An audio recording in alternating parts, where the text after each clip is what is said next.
What's up, guys? It is indeed Fastlane Saturday, the premium live event from World Wrestling Entertainment, titled Fastlane for October 7th, 2023.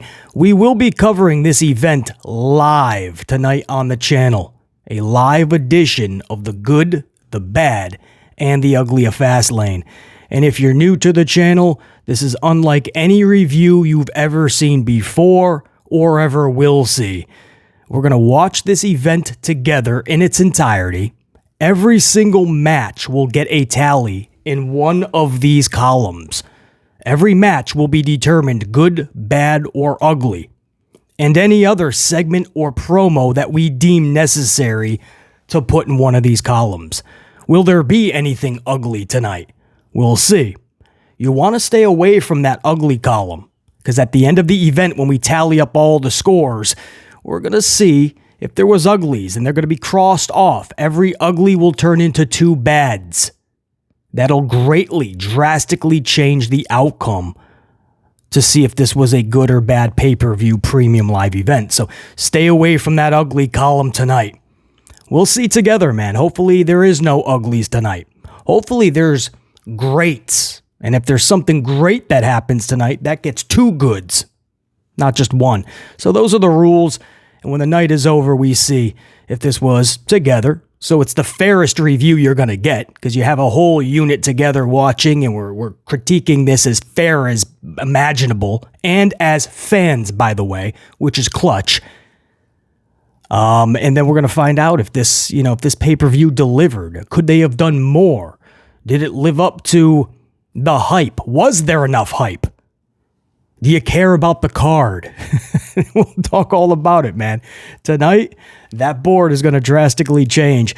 At the end of this review of SmackDown, we are going to light the board up. You guys know, man, this is the ceremony we do every single pay-per-view now.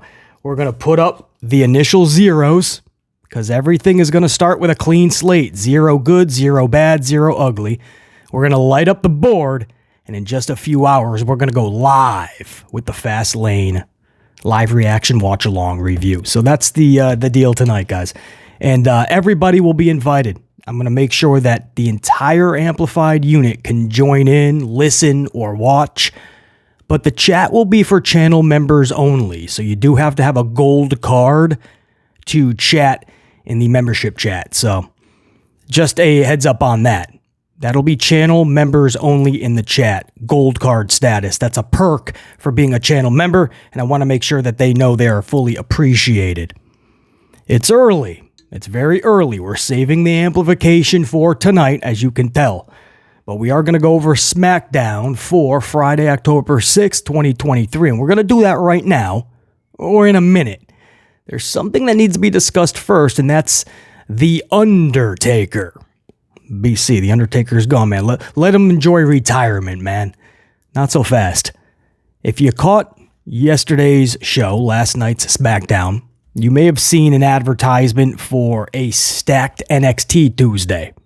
An advertisement that shows Paul Heyman, John Cena, Cody Rhodes, Becky Lynch, Asuka, and so many others showing up to SmackDown, or NXT, I should say, Tuesday. And last night on SmackDown, you saw that advertisement. But at the end, you heard a gong. The Undertaker's gong hit. Now, 7 hours previous, there was word going around that Undertaker is going to be in Orlando at the Performance Center on 10/10. Well, my calendar says that's Tuesday, with a stacked lineup in Orlando for NXT, and The Undertaker is all of a sudden gonna be in town. So that word broke, and people started to speculate, would The Undertaker actually show up to NXT? I mean, I know they're stacking the card. They don't just want the ratings pop. They want to defeat Tony Khan's AEW Dynamite, which for that week is airing on Tuesday night head-to-head with NXT. So if it seems like it's an extra special stacked card than usual, like they're doing it more than just a ratings to get the next big TV rights deal, if it seems that way, it's because it is. Paul Levesque McMahon does not want to lose to Tony Khan again. He's stacking this. The Undertaker has been officially teased as of last night for NXT. So the lineup for NXT now looks like all of Judgment Day. Dominic Mysterio with his North American Championship. Becky Lynch with her NXT Women's Championship. Asuka is going to show up to take on Roxy. Paul Heyman. You got to believe more Bloodline members. You got to believe Solo and Jimmy will be there. So the Bloodline. Jonathan Cena. Cody Rhodes. The Undertaker. And who knows who else and how many others from the main roster. They're stacking the deck. Undertaker returns Tuesday. It's official. All right, let's do this, man. It is SmackDown for 10/6/23. This is the final review before the big boy tonight. Fastlane's review live on the channel. So what we have is LA Knight starting this show. I think that's a good decision. Pop the crowd right from the jump. You know you got John Cena in your pocket. You got Cody Rhodes on the show. Because brand split, right? We want to honor the brand split. But you got a lot of star power. So LA Knight starting this show just makes the most sense. He's immediately interrupted by Paul Heyman, Solo Sikoa, and Jimmy Uso of the Bloodline. The crowd is chanting LA Knight heavily over Paul Heyman. So Heyman was funny, man. Heyman says, and I quote, "Man, that really pisses me off." I love it. Sincerely to the crowd. Man, that really pisses me off. And he says, and Jimmy too. And then he says, and Solo? Well, Solo just doesn't care. I just thought it was awesome. He says, it pisses me off. It pisses Jimmy off too. And Solo, he just doesn't care. And the camera zooms in on Solo and he really doesn't care. He just wants to beat somebody up.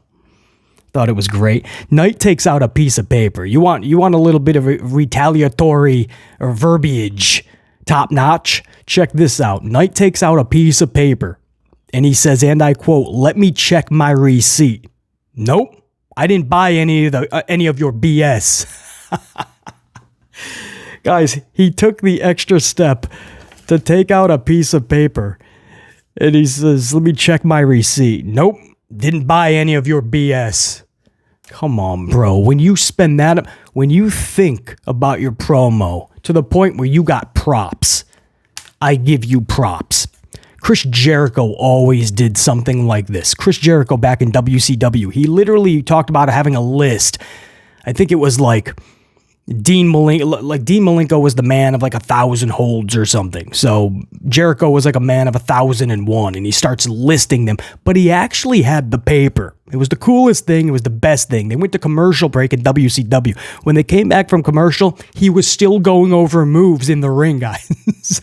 Jericho was just always amazing. And years later in WWE, by the way, he brought a separate list, a different kind of a list. And he used to carry around a notepad and he would, if you just made the list, you would know about it because he'd make sure you knew about it.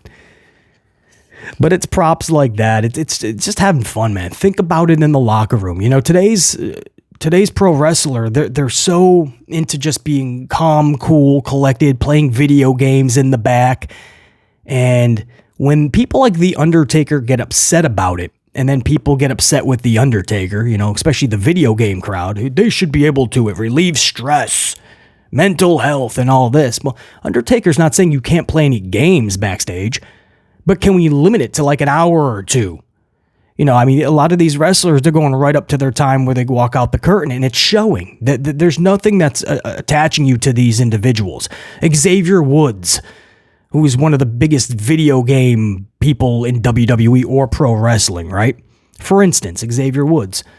What's captivating you to Xavier Woods the past several years, other than the fact that he's a New Day member? What's captivating you? What do you know about Xavier Woods that's special that you would go, interesting? Well, if you're into video games, that's it. There's nothing else.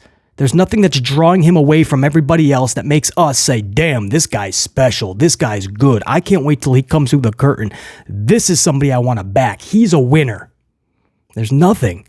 I'm just using him as an example because he's a big video game guy, for instance. It's not that you can't play video games. It's the fact that back in the day, people got really over because they really thought about things backstage. They talked to a lot of the legends and the vets. They zoned in and owned their own, kind of molded their own identity and craft and presented that night in and night out until they perfected it. And today's pro wrestler, it's like a carbon copy, right? They all just seem to sound like one another, act like one another, dress like one another. There's no individuality. There's nothing that separates them. And that's why people like The Undertaker and such, these are people that are in these locker rooms today and they're going, dang, man, nobody's like talking to one another about their segment tonight, about how they're going to change up their character so maybe fans care more, right? Undertaker is saying that he's seeing this. So a legend like The Undertaker, when he raises a concern, instead of just jumping on him and saying it's 2023, man, they want to live till they're 100, so let them play video games. Taker is just saying, can we meet in the middle a little bit? Absolutely. Live to 110. Mental health, physical health, have it all. But can you spend a little bit more time off the screens and try to develop a better character for a better show and a better product for everybody? You're going to make more money in the process. That's a side rant. Listen, even though it's early and we're saving our amplification for later, you're still going to get BC asking these questions. Can we do better character-wise? Can these wrestlers do better by spending more time crafting and molding themselves? The answer is yes. If The Undertaker tells you yes, then it's probably yes. But BC sees it. You guys see it. So anyway, that's a side rant. Little things like taking out a piece of paper and saying, let me check my receipt. Nope, didn't buy any of your BS. Come on, bro. That was badass. LA Knight. And then you wonder why people like the dude. Gravitate to the dude. One of the only ones on the roster that you actually care about when his music hits. Wonder no more. Little things like this. And those little things, they add up. So they have their little verbiage back and forth. Paul Heyman, LA Knight. John Cena hits the ring. The bloodline retreats. LA Knight versus Jimmy Uso is made for later in the night, where all of these individuals and more would end up coming together and brawling. And one dude got the blunt of it all. McDonuts. If you follow the channel, you know who McDonuts is. Wow. It's one of those days where you show up to work and you wish you didn't, right? That was McDonuts last night. We'll get to that at the end of the night, or the end of the review of the night. The first matchup, if you're wondering, Io Sky and Bayley of Damage Control versus Charlie Flair and Asuka. I gotta do another little side rant here, man. This one will only take a minute. But watching Asuka and Charlie together and knowing why it's being done just doesn't sit well, right? You take somebody like Asuka. It is a shame how badly this company has damaged Asuka. Honestly. And you think about how many times they've damaged Asuka. Whether consciously or subconsciously. Purposely or accidentally. How many times they have damaged Asuka. She's an amazing talent who could easily have a Roman Reigns type of title reign. At any moment, 5 years ago, 6 years ago, she could have had a multi-year title reign and you would have believed it. And she could have carried storylines and the company on her back. She's that good. But instead, she mingles around in irrelevancy in this company. 0-5 at WrestleMania. Short title reigns in which she is no more than a transitional champion, by the way. And deflating her momentum every time she garners any. You know, that start-stop push they gave Braun Strowman, so many others. They give you 2 inches, they take you back a mile. Asuka's in a big pay-per-view match. Yes. Or Asuka got a title. Yes. And Asuka loses the title weeks later. Asuka's in catering for 3 straight weeks, 4 straight weeks after a big pay-per-view match. Start, stop, start, stop. So they deflate her momentum the second she garners any.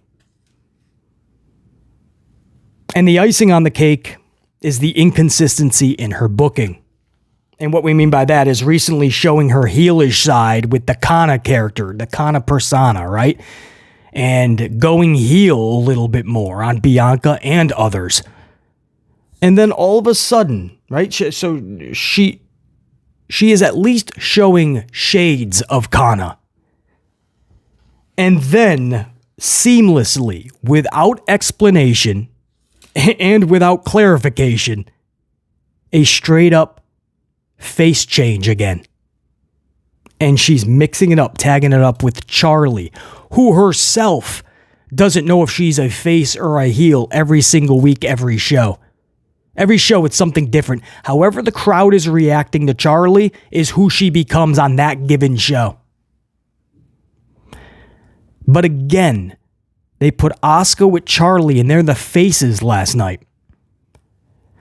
Throughout the summer, you were seeing that heelish side, right?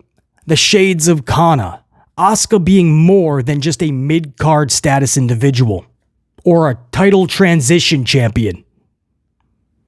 You thought they were actually going to put in some good plans for her other than to just give others the rub, because that's what this tag team with Charlie is. I bring it up all the time on the channel. You guys remember a few years ago when Asuka was the Raw Women's Champion and she was never having any title defenses? She had to hold the hand of Lana in a tag team just to give Lana a rub because they were really high on Lana. And then when Charlie came back from her hiatus, they kicked Lana to the curb and they had Asuka tag with Charlie. And then not long after, Charlie became the champion. Asuka never had a relevant or a prestigious or, unfortunately and worst, a memorable title reign. She never even got the chance. It was all for Charlie. That's what we mean. It's never shade to Charlie. It's the booking ruins everybody in the process of the Charlie Flair agenda.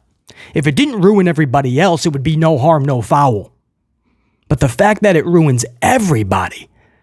Somebody like Asuka's 0-5 at Mania. Somebody like Asuka loses her entire undefeated streak from NXT to the main roster because they needed Charlie Flair to go over at WrestleMania.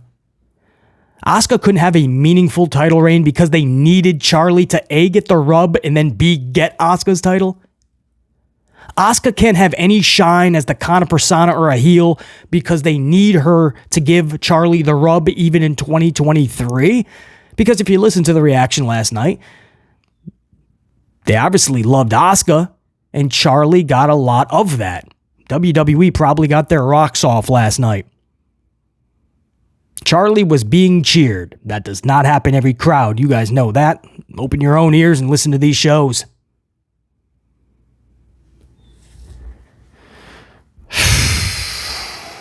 You know, I think the point here is this, and it's sad because you know how high we are on Asuka.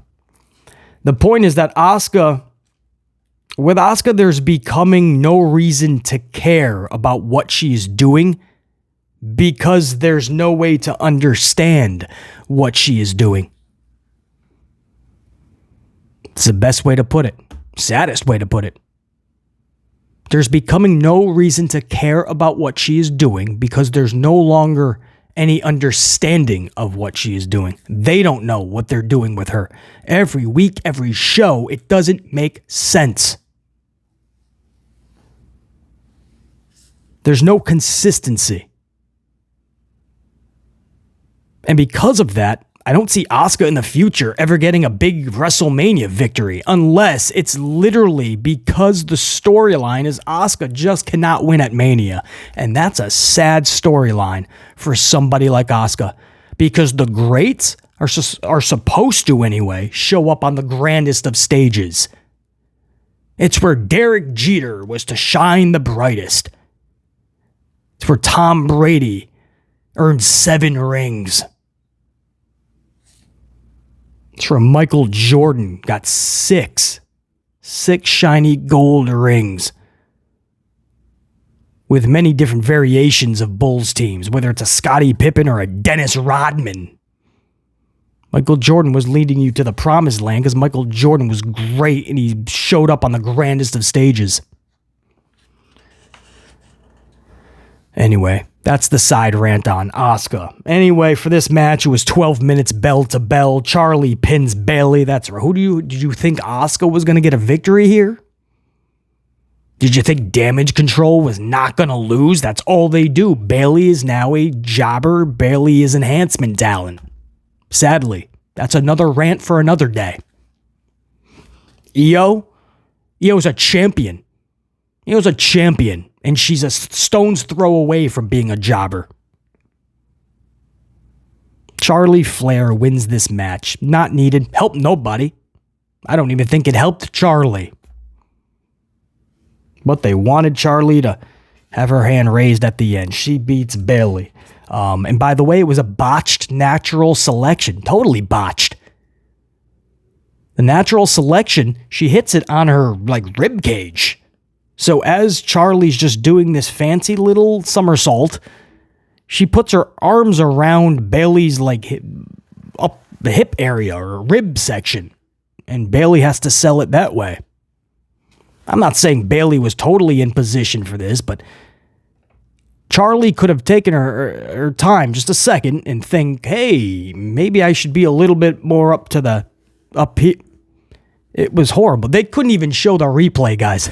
That's how bad it was. Usually Kevin Dunn, he's got about 7 angles on this, right? He'll find a way to make it look, he'll sexify it. No, even Kevin Dunn was like, guys, I got nothing. Totally botched, but nobody's going to care because it's Charlie Flair and we're just used to it, right? Just get it done with and let's just move on because we've been complaining, bitching, moaning, and ranting for 6, 7, 8 years plus. Nothing changes. Asuka's going to be the wing woman. People like Bayley and Io as champion are going to be jobbers, and Charlie is going to constantly be the center of attention, the spotlight of spotlights. Now, we have a good, intense, well-done face-off between the Bloodline and Judgment Day backstage. There's just one, not-so-small problem with all of this. They're both heel factions. We have to stop doing this. They don't know what they're doing. They set things in play, right? They have the Bloodline, and then they create the Judgment Day because the Bloodline was successful. They oversaturate and overexpose Judgment Day to the point where a lot of fans just feel they're stale. They don't want to see them. It's regurgitation. Judgment Day, every single member versus Cody or Sammy or KO, and then tag matches, and then 6-mans. And then when they don't have any, they're like, well, what if we put them together, right? And they have a face-off. They're both heels. Who does this benefit as a heel faction, right? To really make the audience go, bad guy. It's not. Somebody's going to have to come out looking like faces, right? None of these groups can afford to be faces right now. Dominic Mysterio gets some of the best heel heat in the business. You just want him turning face out of nowhere because he's in a faction war with another heel group? I'm just saying if Judgment Day becomes the faces, for instance, Dominic Mysterio, really, with the booze that he's getting, you're going to put him in this position? You got a guy walking around with a briefcase that says Senior Money in the Bank. Damian Priest is going to be your face? Balor admits in interviews, and we see it, his best work has been recently just really finding himself with this heel persona. You want him to just go back to what? Smiley Finn eventually? I don't understand how this would benefit Judgment Day at all. Now, Bloodline, are they going to go face all of a sudden with Jimmy doing what he did at SummerSlam to his own brother, weaseling his way back into the Bloodline? Solo is the monstrous muscle man, Roman the shot caller, Paul Heyman the ultimate guy you love to hate. They're all of a sudden going to get cheered? I don't get what this would lead to. It's like Raquel and Rhea backstage several months ago before SummerSlam. You remember Raquel and Rhea were face to face, and you said, well, hey, one day, if done properly, that's going to be pretty badass. We didn't mean immediately. We didn't mean you could actually do it right now, and they were setting that up for SummerSlam. And last minute, it got taken off, and they faced each other afterwards. But Raquel and Rhea, yeah, it looks cool. You might want to see that in the future, but hold up, pump the brakes, because not now. Okay, you saw Judgment Day and Bloodline face-to-face last night. You think, oh, pretty cool, nice face-to-face down the line. Hey, that better not be any time in the near future. And with Survivor Series and War Games and main roster and NXT flooding each other, you don't know what they're planning, man. But I know that it's not going to help anybody. And that's why when people go, well, basically, man, just enjoy it, man. That's a negative take. No, it's a realistic take, guys. The reason we're not really building stars in the last 10 years, I mean, I'm shocked right now that we have Cody and LA Knight together on the same, you know what I mean? Like two guys you can actually cheer for. And Roman Reigns, finally, he decided to change and go heel, and that's when we started to care about him. But the reason for 10 years plus we haven't had this surge of top people that we cheer for, right? Like back in the day, you had so many, even if they were heels, whether it was an Austin, a Rock, an Undertaker, or an Angle, or a Helmsley. It didn't matter, right? A Shawn Michaels, or a Bret Hart, or a Hulk Hogan, or an Ultimate Warrior, or a Macho Man, or a Ric Flair. You could just spit names out, right? But over the last 10 years plus, you didn't really have anybody. You had like John Cena, and they really tried with Roman. And John Cena was always 50-50 as it was. Half the audience didn't care for him. And there was nobody else that was being created.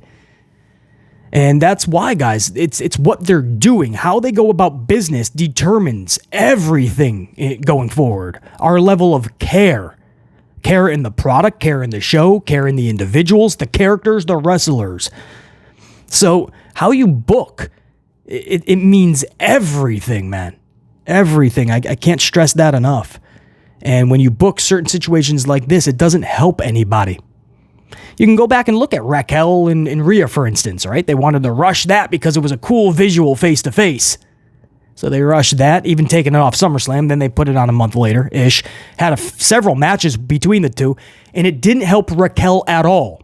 Raquel literally still irrelevant as possible, as imaginable. And Rhea Ripley, when you think about her title reign, when you think about her most memorable moments, Raquel Rodriguez is not going to be in them. That's what I'm trying to say. What is it being done for?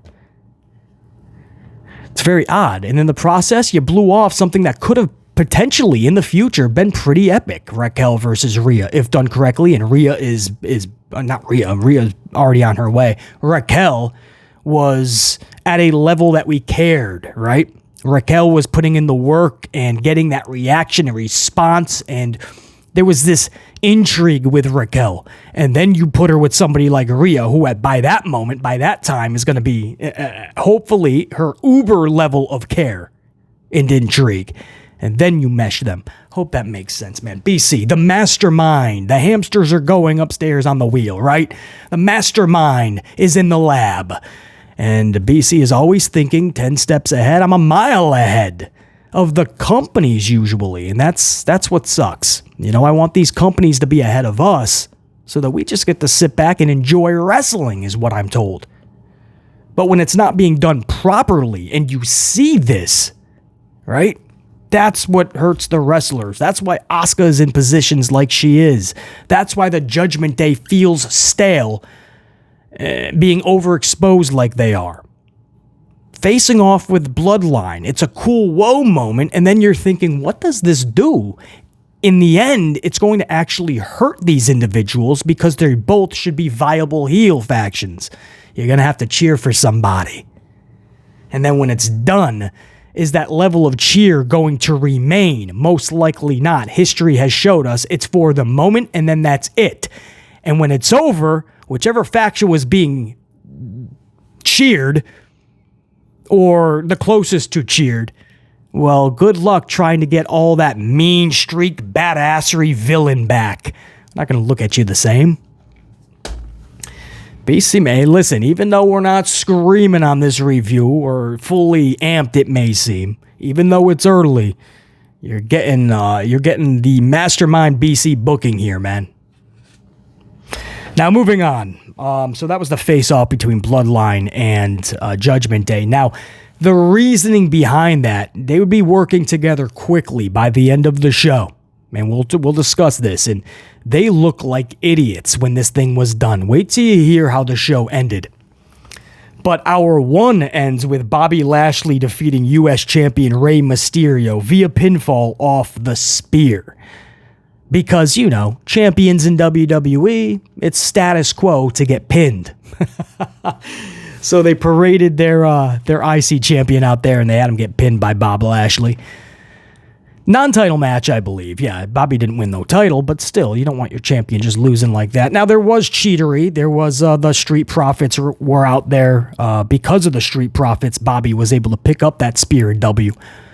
So, and then afterwards, somebody was taken out. So backstage, they need a new person for the 6-man tag at tonight's Fastlane. So Rey Mysterio said, I'm going to make a phone call. And he's calling in one of his buddies. Batista will be there tonight. No, I'm playing. Could you imagine?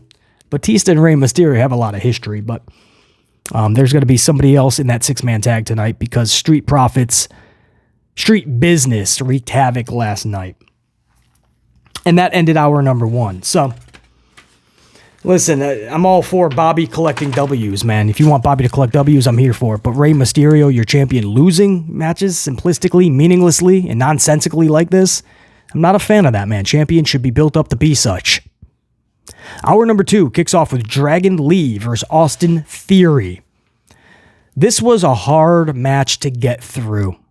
Theory and Corey Graves repeating over 900 times that The Rock video elbowing Theory got 150 million hits, 150 million views. Theory reminded you of that 900 times last night. Corey Graves reminded you of that 900 times. As if he was the star of The Rock beating his ass. That's not something to brag about because even after the 150 million views on one vid, still his matches get no reaction. It's sad to say. We laugh a little because at this point, it's just the definition of insanity. You're just doing the same thing over and over, and you think it's going to change. They parade Austin out there. He gets on the mic. He tries to talk tough and be the bad guy, and nobody cares. Everybody is sitting. Watch. Listen yourself, guys. Everybody is sitting down, not making a peep. They pipe in the booze, and then he starts wrestling. And that's when everybody really goes to sleep. Trust me, I want the best for Austin Theory. But damn, this is hard to watch. It's just not natural. It's so damn forced, and it's not connecting. It's not fun. Austin Theory is not fun. And most fans are showing you that, man. And they're going to these towns where these families are buying tickets. They're eager to cheer for anybody. They'll cheer for Charlie Flair if you put her in the right position. So that tells you something, man. When they don't care, when these families that are showing up in these small towns don't care about Austin Theory, just think about the bigger cities. The diehards and the tried and trues and all that, man, it ain't going to click. 150 million views and he still gets no reaction. Maybe even less of a reaction than before the 150 million viewed vid. It's not something to brag about because he still gets the same reaction. Grayson Waller was out early in this match trying to garner some type of crowd reaction for Theory. Waller was really trying to get the crowd to care a little bit by helping out his heel brother-in, Austin Theory. But to no effect, Grayson Waller couldn't do anything. The crowd just didn't care. And no offense to Dragon Lee, but he's so new to the main roster crowd. And we've seen so many flip and dive guys and cool moves. I mean, once you've seen Vikingo, where do you go from there? Vince McMahon was once asked, about the Attitude Era ending. He said, well, after you're chasing around somebody with a chainsaw, where do you go from there? And of course, he's talking about Terry Funk, Chainsaw Charlie.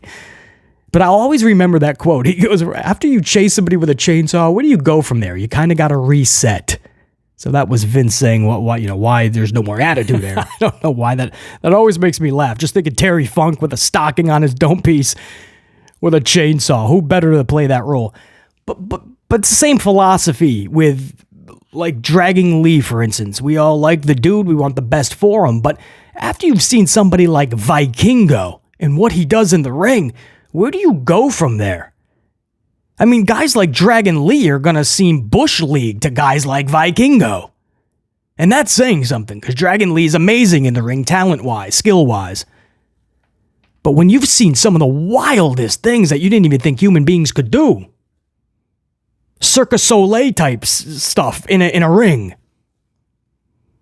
Where do you go from there? So people like, it's sad to say, but people like Ali and Dragon Lee and so many others, they just become another spoke on the wheel.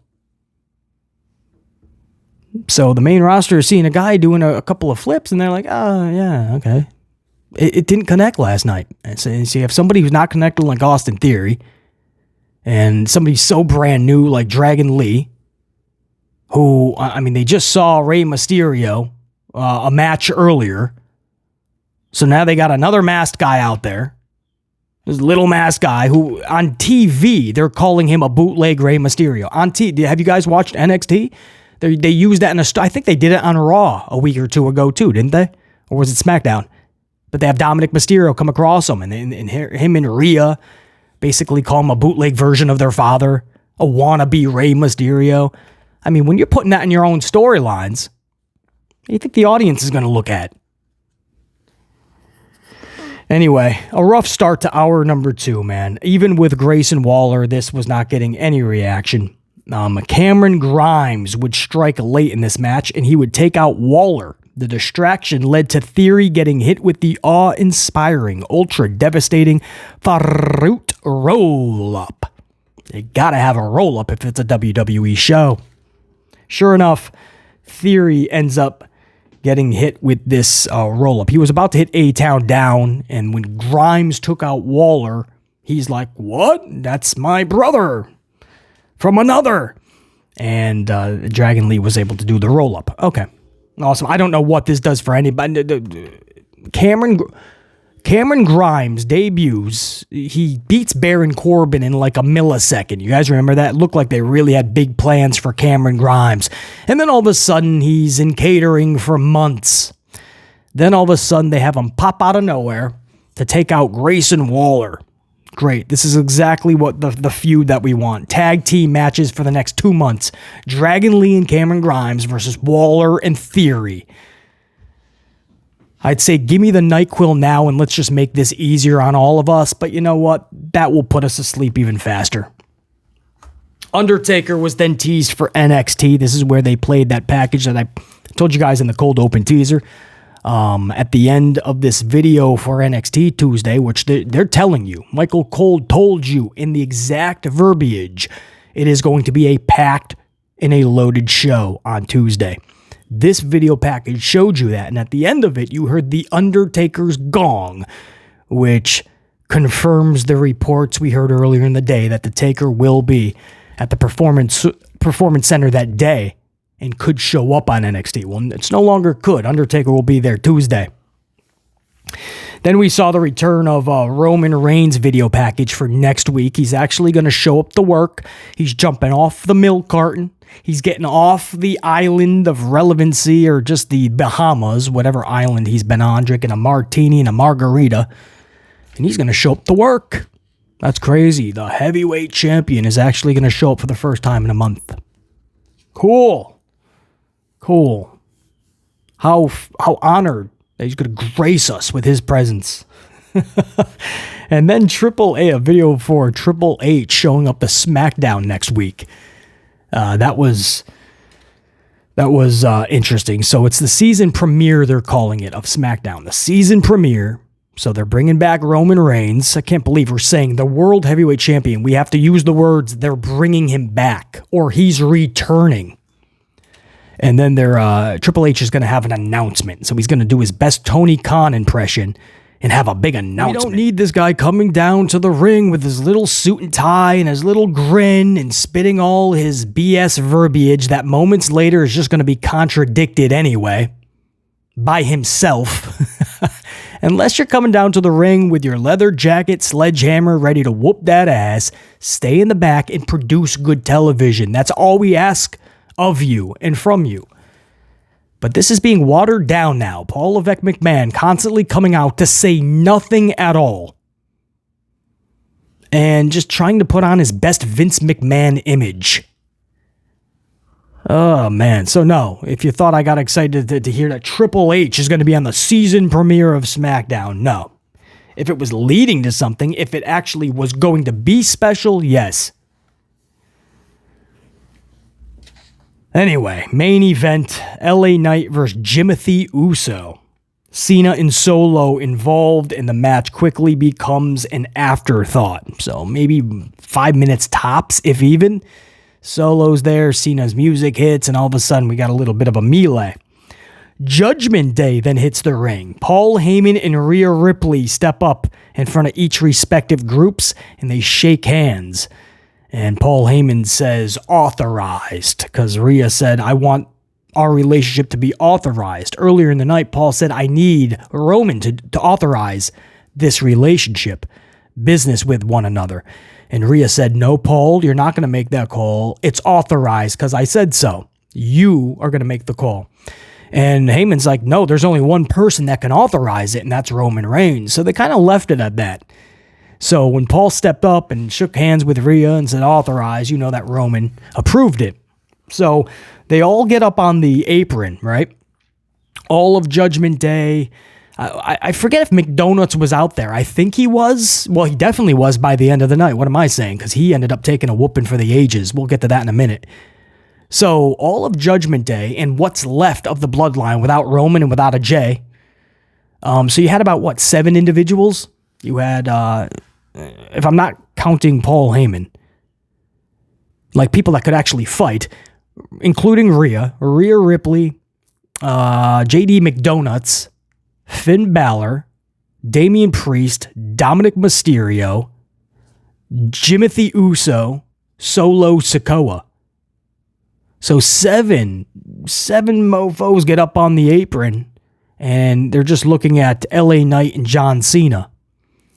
Jey Uso's music hits. Jey hits the ring, and moments later, Cody Rhodes' music hits. Both Raw stars, Jey and Cody, but they did tell you on Raw that we're not honoring the brand split because the company doesn't, so we're going to be there Friday. So we knew heads up that they were going to be on the show.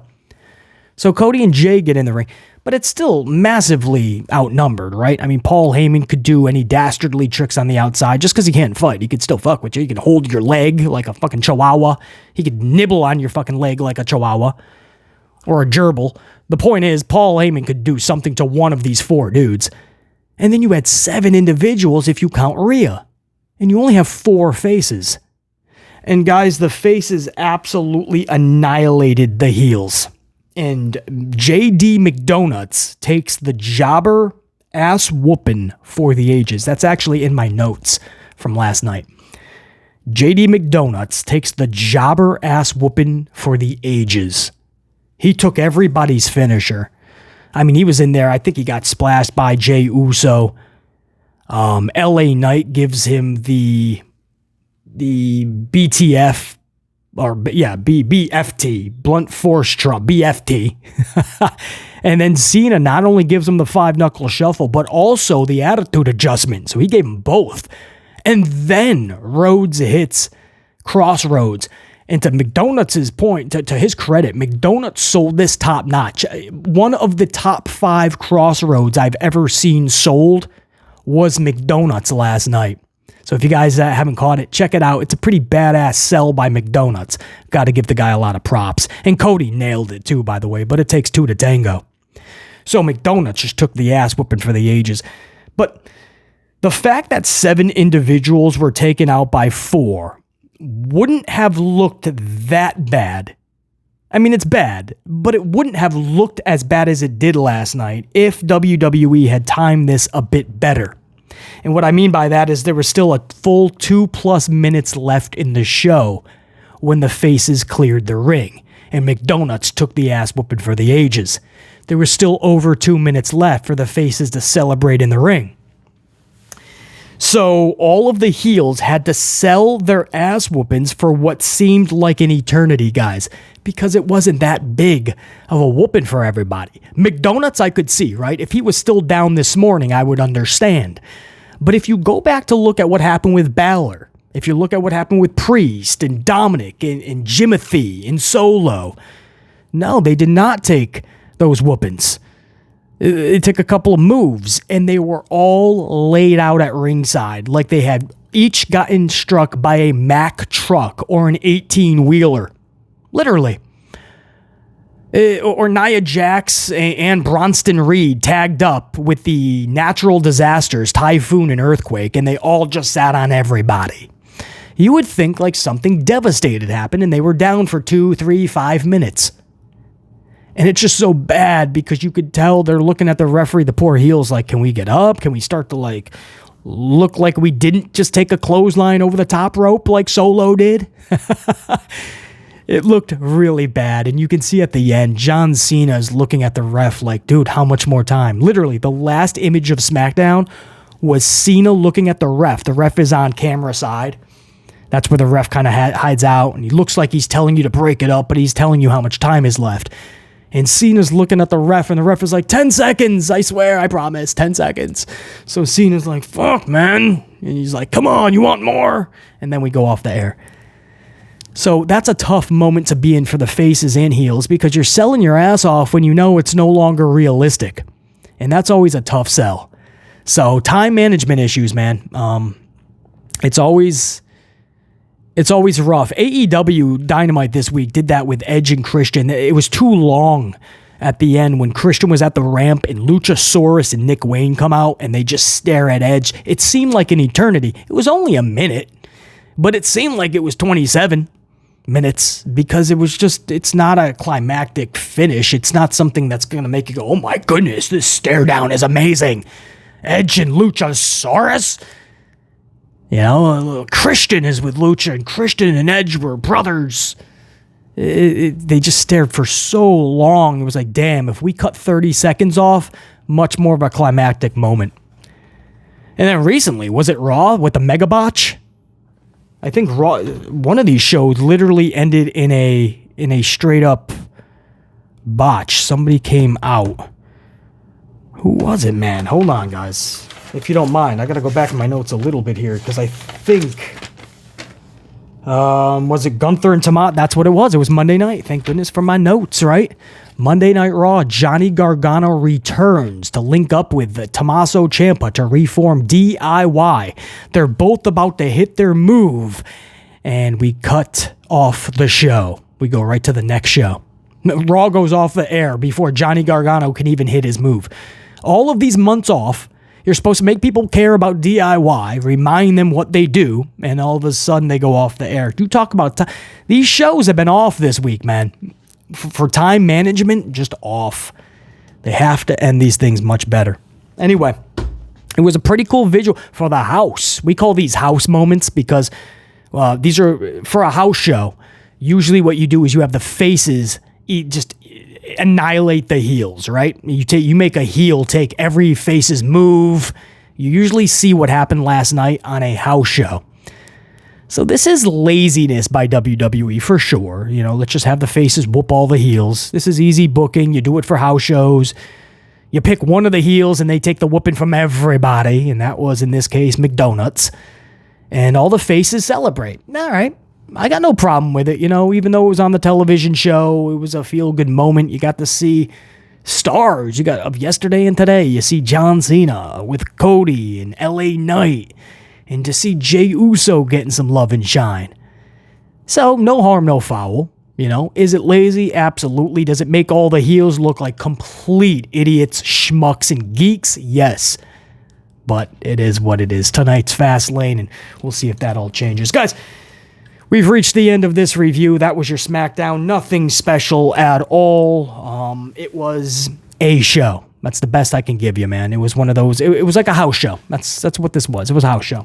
It was meant to pop the house and really just focus on Fastlane. I think that's where this company's focus was. So that's all you saw last night.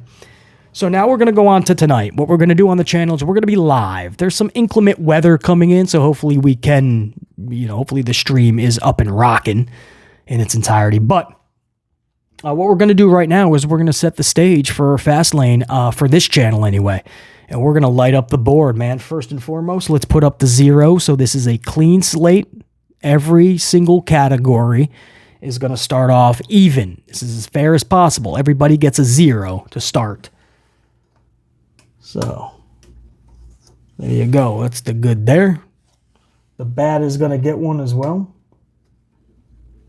And then the ugly.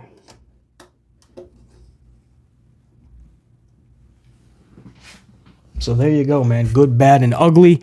You have every category starting off with no tallies. So there's no reason that ugly category should have a tally tonight, especially more than one. There's no reason. Put on a great show from top to bottom. People are paying for this. Just because it's subscription service doesn't mean they're not paying the $10 every month or whatever it is. So give fans money's worth. So there's no reason that there shouldn't be a ton of goods in that column tonight. We shall see. Now let's light up the board, man, and this will stay lit until we go live tonight. Here we go, man. We don't need a countdown. Let's get amplified. Fastlane, the good, the bad, and the ugly, just a few hours away. Make sure you join us on the channel tonight, even if it's only for a moment. Stop by, say what's up, smash the up. See how the board is looking tonight. Here we go. Let's get amplified. Boom. The board is lit up. There's only one thing left to do. Let's get amplified on Fastlane 2023. Till next time. And that next time is tonight. Top guys, we're out. BC saying check you. See you tonight. Let's rock it out live.